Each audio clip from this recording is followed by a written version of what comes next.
வாங்க இன்றைக்கி பிரேக்ஃபாஸ்ட்டு நிறைய பேர் மறந்து போன ராகி ரொட்டி ரெசிபி தான் பார்க்க போகிறோம். நீங்களும் இதே மாதிரி ஈஸியாக வீட்டில் செஞ்சிடலாம். ரொம்ப ஹெல்த்தியான இந்த ராகி ரொட்டிக்கு சின்ன வெங்காயம் வரமிளகா போட்டு கார சட்னி செஞ்சுருக்கேன். ரொம்பவே பிரமாதமாக இருந்துச்சு. ராகி மாவு கூட ஒரே ஸ்பூன் கோதுமை மாவு மட்டும் சேர்த்திக்கோங்க. நான் இன்றைக்கி முள்ளங்கியும் துருவி வச்சுருக்கேன். எல்லா வெஜிடபிள்ஸும் லோட் பண்ணி நல்லா பிசைஞ்சு கெட்டியாக இந்த மாதிரி உருண்டையாக எடுத்துக்கலாம். வாழலையில் வச்சு தட்டும்போது நல்லா மெலிசாக தட்டி எடுத்துக்கலாம். பிளாஸ்டிக் யூஸ் பண்ணாதீங்க.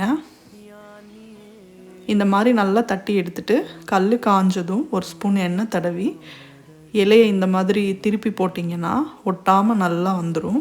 நல்லா ஹை ஃப்ளேமில் வச்சே நம்ம சுட்டு எடுத்துடலாம்.